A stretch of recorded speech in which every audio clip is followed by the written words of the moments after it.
प्यारे बच्चों, हम लोगों ने अपना जो थर्ड चैप्टर था जनन स्वास्थ्य या रिप्रोडक्टिव हेल्थ, उसको हम लोगों ने कंप्लीट कर लिया था। और अब हम लोग आ गए हैं अपना जो चौथा चैप्टर है principle of inheritance and variation.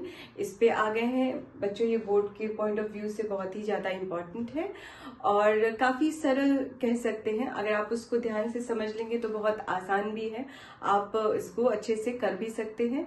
तो स्टार्ट करते हैं हम लोग अपना चौथा चैप्टर जिसका नाम है principle of inheritance and variation. बच्चों, हम लोग यह मतलब अभी तक हम लोगों ने पूरा रिप्रोडक्शन चैप्टर पढ़ लिया, तो हम यह जान गए कि रिप्रोडक्शन से क्या होता है कि जो जीव होता है वो अपने जैसे ऑफस्प्रिंग को प्रोड्यूस करता है। ठीक है ना? क्या करता है जीव जो है या कोई भी ऑर्गेनिज्म अपने जैसे ऑफस्प्रिंग को प्रोड्यूस करता है। तो अगर कोई मान लीजिए शेर है तो वो क्या रहेगा, शेर का बच्चा होगा। ठीक है ना? अगर सरसों का बीज हम बोते हैं तो क्या निकलेगा, सरसों का ही उसमें से पौधा निकलेगा। यानी कि जो ऑफस्प्रिंग होता है या जो प्रोजेनी होता है वो क्या करता है, रिजेम्बलेंस शो करता है अपने पेरेंट्स से, और इसी को हम लोग क्या कहते हैं, हेरिडिटी बोलते हैं या अनुवांशिकता बोलते हैं। और प्रोसेस जिसके द्वारा, ठीक है ना, the process by which heredity occurs, इसको हम क्या कहते हैं, इनहेरिटेंस कहते हैं। क्या बोलते हैं आप उसको, इनहेरिटेंस बोलते हैं। फिर हम अगले टॉपिक पे आ जाते हैं वेरिएशन। वेरिएशन क्या है, आप सामान्य तौर पे अगर देख लें बच्चों, तो जो बच्चे होते हैं अपने पेरेंट्स से ठीक है रिजेम्बलेंस शो करते हैं, लेकिन थोड़ा बहुत वेरिएशन रहता है। या भाई बहन में क्या रहता है, आपका वेरिएशन होता है। या अगर हम लोग देख ले बेटा, अगर सामान्य तौर पे देखें, हम सभी होमोसैपियंस हैं, सारे ह्यूमन बींग। लेकिन अगर आप देख लीजिए निग्रोइड्स जो होते हैं वो कैसे एकदम काले होते हैं। ठीक है, मोंगोलाइड्स जो होते हैं आप देख लेंगे, फेस जो होता है उनका चिपटा होता है। ठीक है ना? तो यह सब क्या है, वेरिएशन। ठीक है ना? तो जो ऑफस्प्रिंग है या प्रोजेनी है कैसे अपने पेरेंट्स से वेरी कर रहा है, इसी को आप क्या कहेंगे, वेरिएशन कहेंगे। और ठीक है, और फिर आ जाता है बेटा जेनेटिक्स। तो जेनेटिक जो है बायोलॉजी का, it's a branch of genetics is a branch of biology which deals with the inheritance as well as variation of offspring from the parents. Genetics जो है जीव विज्ञान की वह शाखा है जो डील करती है इनहेरिटेंस से, और वेरिएशन जो है कैरेक्टर्स जो है प्रोगेनी के, उसके पेरेंट्स से। कि इनहेरिटेंस क्या है, मान लीजिए जो भी हम कैरेक्टर्स जो प्रोजेनी होता है अपने पेरेंट्स से लेता है, दैट इज कॉल्ड इनहेरिटेंस। जो सिमिलर कैरेक्टर्स हैं लेकिन वह कुछ जो वेरिएशन शो करता है उसको हम क्या कहते हैं, वेरिएशंस कहते हैं। तो हम लोग अब जेनेटिक्स, मैंने आप लोग को बता दिया था कि जेनेटिक्स क्या है। अब हम लोग एक इम्पॉर्टेंट जो जेनेटिक्स के फादर ऑफ जेनेटिक्स हैं ग्रिगोर जॉन मेंडल, उनके बारे में हम लोग जान लेते हैं। ठीक है, जिन्होंने 3 लॉज दिए और इन्हीं के लॉज की वजह से आपका जो लॉ ऑफ इनहेरिटेंस आया। ठीक है, तो जो ग्रिगोर जॉन मेंडल थे, इनको आप क्या कहते हैं, फादर ऑफ जेनेटिक्स कहा जाता है। ठीक है, इन्होंने बहुत सारे एक्सपेरिमेंट्स परफॉर्म किए, इन्होंने काफी सारे एक्सपेरिमेंट्स परफॉर्म किए। किस पे परफॉर्म किया इन्होंने एक्सपेरिमेंट, जो है मटर के पौधे, या मटर का नाम क्या होता है, पीसम सटाइवम। ठीक है ना, इसका वैज्ञानिक नाम क्या है, पीसम सटाइवम। इन्होंने काफी सारे एक्सपेरिमेंट किए मटर के पौधे पर, और फिर इन्होंने दिया अपना 3 लॉ। ठीक है, पहला लॉ क्या है आपका, लॉ ऑफ डोमिनेंस। दूसरा लॉ क्या है, लॉ ऑफ सेग्रीगेशन। और तीसरा लॉ क्या है, लॉ ऑफ इंडिपेंडेंट असॉर्टमेंट। ठीक है, तो जो मेंडल थे बेटा, हम जान जाते हैं मेंडल ने 1856 से लेके 1863, है ना, 1856 से लेके 1863 7 साल जो उन्होंने प्लांट हाइब्रिडाइजेशन पे काम किया। ठीक है, और उसके बाद से उनका जो लॉ था, उन्होंने अपना लॉ दिया। ठीक है, तो हम यह समझ जाते हैं बेटा, उन्होंने गार्डन पी लिया। तो गार्डन पी उनका जो सेलेक्ट किया, उसके पीछे मतलब कि काफी कुछ रीजंस था उनका गार्डन पी सेलेक्ट करने का। तो सबसे पहले उनको जो गार्डन पी था उसमें 7 मेंडल ने 7 पेयर ऑफ कंट्रास्टिंग कैरेक्टर्स लिया। पहला देख लीजिए, शेप है आपका। सबसे पहला कैसा है, राउंड, और दूसरा शीट शेप कैसा हो गया इनका, व्रिंकल्ड। दूसरा सीड कलर में ले लिया हम लोगों ने, तो येलो सीड कलर। दूसरा कलर कौन सा है, ग्रीन सीड कलर। तीसरा जो फ्लावर कलर ले लिया, कौन सा फ्लावर कलर है, वायलेट, और दूसरा क्या है आपका व्हाइट कलर का फ्लावर। जो हम ये ले लेते हैं पॉड शेप कौन सा है, पहला तो फुल या जिसको आप इन्फ्लेटेड कहते हैं, और दूसरा पॉड शेप कैसा हो गया आपका, कंस्ट्रिक्टेड हो गया। फिर इन्होंने पॉड कलर लिया जिसको हमने क्या कहा, ग्रीन कलर का पॉड कलर, और दूसरा कौन सा, येलो कलर का पॉड कलर। फिर फ्लावर का पोजीशन क्या हो गया, एक्सियल पोजीशन, और दूसरा क्या हो गया आपका टर्मिनल पोजीशन। और फिर जो लास्ट आपका आ गया स्टेम का हाइट, पहला क्या हो गया टॉल स्टेम और दूसरा क्या हो गया डॉफ। तो इन्होंने मेंडल ने बेटा 7 पेयर ऑफ कंट्रास्टिंग कैरेक्टर्स लिया, किसमें, गार्डन पी में, ठीक है ना, किसमें इन्होंने लिया, गार्डन पी में लिया। और उसके बाद से इन्होंने अपना एक्सपेरिमेंट स्टार्ट किया। जो मेंडल का था, सबसे पहले तो जो गार्डन पी की जो क्वालिटी थी वह क्या थी कि वेल डिफाइंड कैरेक्टर्स थे, 7 पेयर ऑफ कंट्रास्टिंग कैरेक्टर्स आपको मिल गए।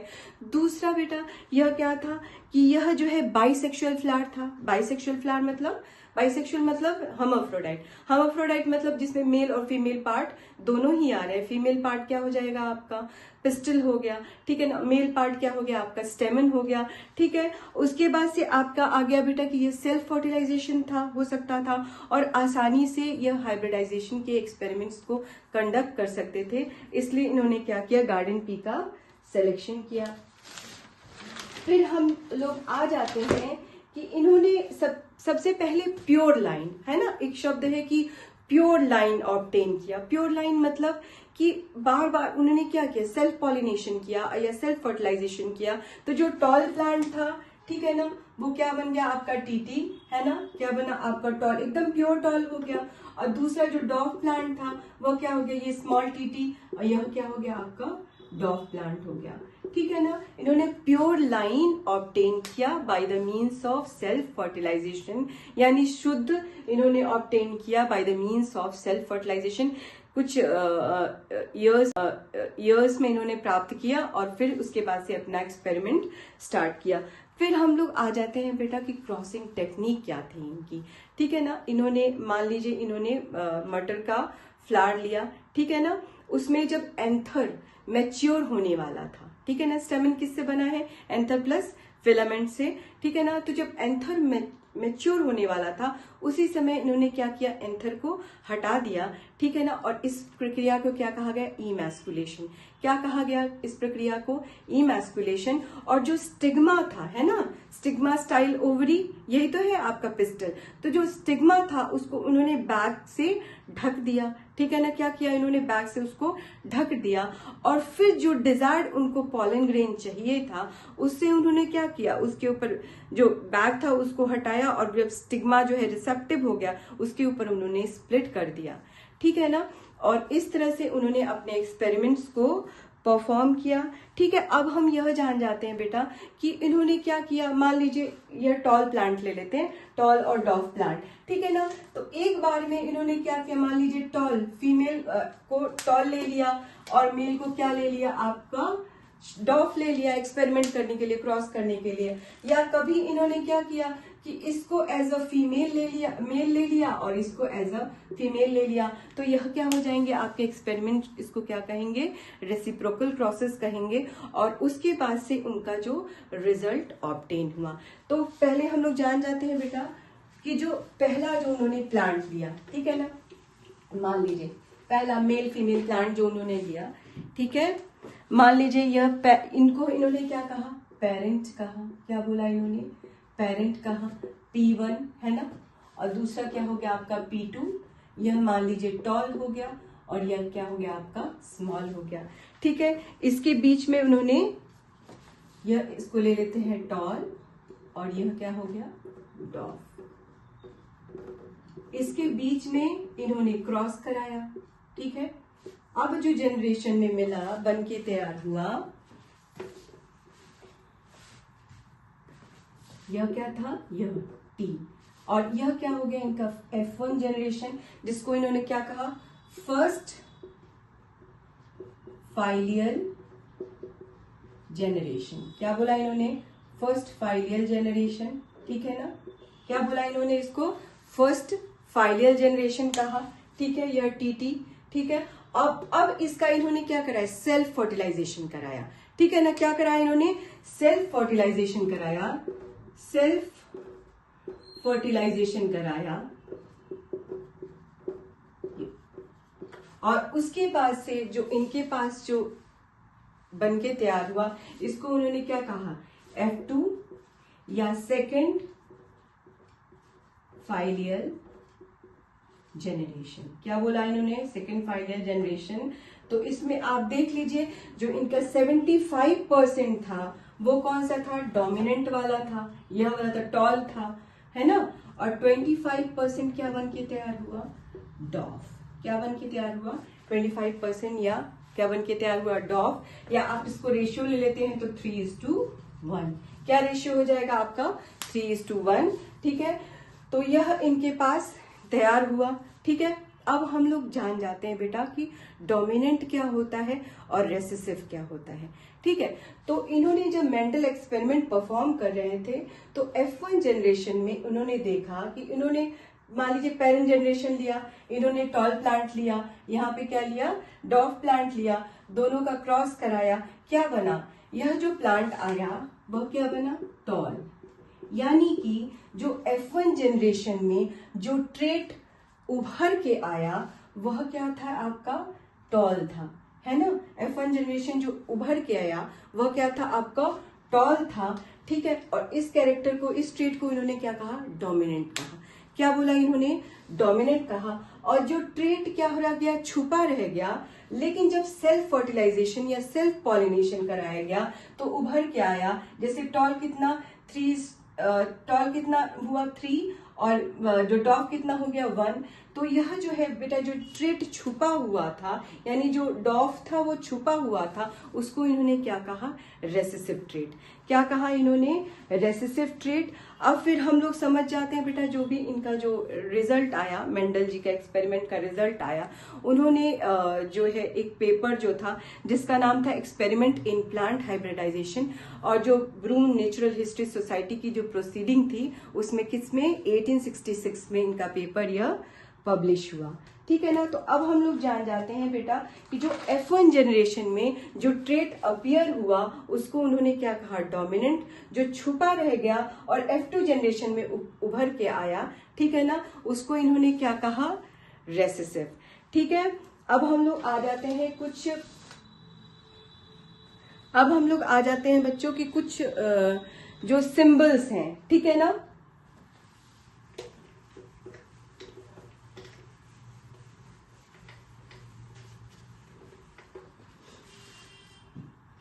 मेंडल जो थे उन्होंने जब अपना एक्सपेरिमेंट परफॉर्म किया तो उन्होंने जो डोमिनेंट था उसके लिए कौन सा, उन्होंने मतलब इंग्लिश के अल्फाबेट का इस्तेमाल किया, ठीक है ना। इन्होंने क्या किया, इंग्लिश के अल्फाबेट का एज ए सिंबल के लिए इंग्लिश के अल्फाबेट का इस्तेमाल किया। और जो डोमिनेंट था उसके लिए उन्होंने क्या किया, कैपिटल लेटर का इस्तेमाल किया। क्या किया, कैपिटल लेटर का इस्तेमाल किया। मान लीजिए हम मान लेते हैं कि ये पेरेंट जनरेशन है, ठीक है, ये क्या है, पेरेंट जनरेशन है, इन्होंने कैपिटल लेटर का इस्तेमाल किया, ठीक है ना। और जो रेसेसिव था उसके लिए इन्होंने क्या इस्तेमाल किया, स्मॉल लेटर का इस्तेमाल किया, ठीक है ना। या क्या किया, स्मॉल लेटर का इस्तेमाल किया, ठीक है। फिर क्रॉस हुआ, ठीक है, और यहां बन गया टीटी, ठीक है। ये कौन सा जनरेशन है आपका, F1 जनरेशन, ठीक है। और यह क्या बन गया आपका, यह प्लांट कैसा था, टॉल, ठीक है, कैसा था यह, टॉल। और फिर इसका क्या कराया गया, सेल्फ फर्टिलाइजेशन कराया गया, ठीक है ना।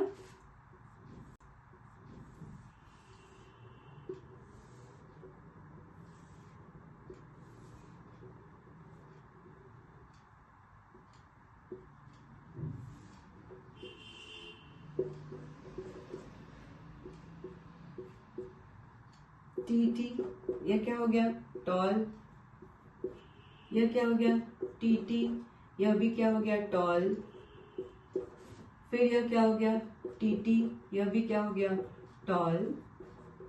और फिर यह क्या हो गया, टीटी, यह क्या हो गया आपका, डॉल्फ, ठीक है ना। तो यह जो उभर के आया बच्चों। यह जो देखिए हमने क्या ले लिया बेटा, पेरेंट जनरेशन में हमने एक टॉल प्लांट लिया, ठीक है। दूसरा मान लीजिए हम इसको मान लेते हैं कि मेल है, यह क्या है, फीमेल है, ठीक है। और हम लोगों ने क्या कराया, इसको क्रॉस कराया, क्या बना, जो F1 जनरेशन में आपका क्या बना, टीटी जो था क्या वो था, टॉल था। फिर जब इसकी सेल्फिंग हुई या सेल्फ पॉलिनेशन या सेल्फ फर्टिलाइजेशन कराया, तो यह देख लीजिए इसमें किस रेशियो में बना, 3:1 रेशियो। यह किस रेशियो में बना आपका, 3:1 रेशियो में बन के तैयार हो गया। तो जो कैपिटल लेटर था उसको उन्होंने किस रूप में रिप्रेजेंट किया, डोमिनेंट के रूप में, और जो स्मॉल लेटर था उसको उन्होंने किस रूप में रिप्रेजेंट किया, रेसेसिव के तौर पे। अब हम लोग बेटा समझ जाते हैं कि टर्मिनोलॉजीज हैं कुछ इनके उसमें। तो मेंडल ने जो जीन शब्द उस समय उन्होंने उसका इस्तेमाल नहीं किया, क्या इस्तेमाल किया, इन्होंने इस्तेमाल किया फैक्टर। क्या बोला इन्होंने, फैक्टर बोला। तो जीन समझ जाते हैं ये क्या है, ये यूनिट है हेरिडिटी, फंक्शनल यूनिट है हेरिडिटी मटेरियल के लिए, ठीक है ना। Gene is a functional unit of heredity material, लेकिन मेंडल ने जीन की जगह क्या कहा, फैक्टर कहा। अब हम लोग आ जाते हैं बच्चों कि एलील क्या होता है। यह मान लीजिए इन्होंने क्या कहा, एक कैरेक्टर के लिए एक जीन दिया, ठीक है ना, एक कैरेक्टर के लिए एक जीन दिया। तो जो अल्टरनेटिव फॉर्म ऑफ जीन है, यानी अल्टरनेटिव फॉर्म ऑफ जीन है, उसी को क्या कहा जाता है, एलील कहा जाता है। अल्टरनेटिव फॉर्म ऑफ जीन है उसको क्या कहा जाता है, एलील कहा जाता है। यहाँ पे आप कंडीशन हो जाएगी होमोजाइगस कंडीशन। कौन सी कंडीशन हो जाएगी, होमोजाइगस डोमिनेंट। यह क्या हो जाएगा आपका बेटा, होमोजाइगस रेसेसिव। और यह क्या हो जाएगा, हेट्रोजाइगस डोमिनेंट। क्या हो जाएगा आपका, हेट्रोजाइगस डोमिनेंट। यानी कि यह जो ये अल्टरनेटिव फॉर्म्स ऑफ जीन है, ठीक है ना, अल्टरनेटिव फॉर्म्स ऑफ जीन है, यह जो एलील है, यह अगर एक जैसे हैं तो आप उसको क्या कहेंगे, होमोजाइगस कंडीशन। यह भी होमोजाइगस कंडीशन है। लेकिन यह देख लीजिए इसमें क्या है, एक कैपिटल टी है, दूसरा क्या है, स्मॉल टी है। तो यह कंडीशन क्या हो जाएगी, हेट्रोजाइगस कंडीशन हो जाएगी। तो यह क्या हो जाएगा बेटा, एलील। आप समझ गए हैं। अब हम लोग आ जाते हैं मोनोहाइब्रिड क्रॉस के ऊपर कि मोनोहाइब्रिड क्रॉस क्या है, डाईहाइब्रिड क्रॉस क्या है। मोनोहाइब्रिड क्रॉस वह है जिसमें हम एक जीन का इस्तेमाल करते हैं या एक कैरेक्टर लेते हैं या पेयर ऑफ एलील लेते हैं। तो यह क्रॉस जो हो जाता है आपका क्या हो जाता है, मोनोहाइब्रिड क्रॉस हो जाता है। और डाईहाइब्रिड क्रॉस क्या है, जब हम दो जीन लेते हैं या दो कैरेक्टर लेते हैं या पेयर ऑफ एलील लेते हैं तो यह क्या हो जाता है आपका, डाईहाइब्रिड क्रॉस हो जाता है। फिर हम लोग समझ जाते हैं कुछ बैक क्रॉस और टेस्ट क्रॉस क्या होते हैं। बैक क्रॉस, अगर इस F1 जनरेशन से, ठीक है ना, अगर इस F1 जनरेशन से या तो इस पेरेंट से या इस पेरेंट से हम क्रॉस कराते हैं तो इस तरह के क्रॉस को आप क्या कहते हैं, बैक क्रॉस, ठीक है ना। यह आपका F1 जनरेशन है, या तो आप इससे क्रॉस करा दीजिए या इससे क्रॉस करा दीजिए, तो आप इसको क्या कहेंगे, बैक क्रॉस। और अगर इस F1 जनरेशन का इस होमोजाइगस रेसेसिव पेरेंट से हम क्रॉस कराते हैं तो यह क्या हो जाता है बेटा, इसको हम लोग टेस्ट क्रॉस कहते हैं। और यह पता लगाने के लिए होता है कि यह होमोजाइगस कंडीशन में है या कि हेट्रोजाइगस कंडीशन में है। अब हम लोग आ जाते हैं बेटा जो मोनोहाइब्रिड, क्योंकि हम लोग पढ़ रहे हैं डाईहाइब्रिड, मैं कोशिश करूंगी कल लेके आऊं। तो मोनोहाइब्रिड में जो इन्होंने पहला जो लॉ दिया वो क्या था, लॉ ऑफ डोमिनेंस। मेंडल जी का जो पहला लॉ था वह क्या था, लॉ ऑफ डोमिनेंस। क्या है लॉ ऑफ डोमिनेंस, क्या कहता है, कैरेक्टर्स जो होते हैं कंट्रोल होते हैं किससे, फैक्टर के द्वारा, ठीक है ना। और फैक्टर जो होते हैं ऑकर करते हैं पेयर में, ठीक है। और इन डिसिमिलर पेयर ऑफ फैक्टर, ठीक है, अगर कोई डिसिमिलर पेयर है फैक्टर का तो एक मेंबर जो होता है of pair dominate over the other. यह क्या हो जाएगा आपका लॉ ऑफ डोमिनेंस। और जो अब दूसरा लॉ हम लोग डिस्कस करते हैं, law of segregation. Law of segregation मतलब यह कहता है कि गैमीट फॉर्म में, है ना, गैमीट फॉर्म में एलील पेयर जो होते हैं सेपरेट हो जाते हैं, ठीक है ना।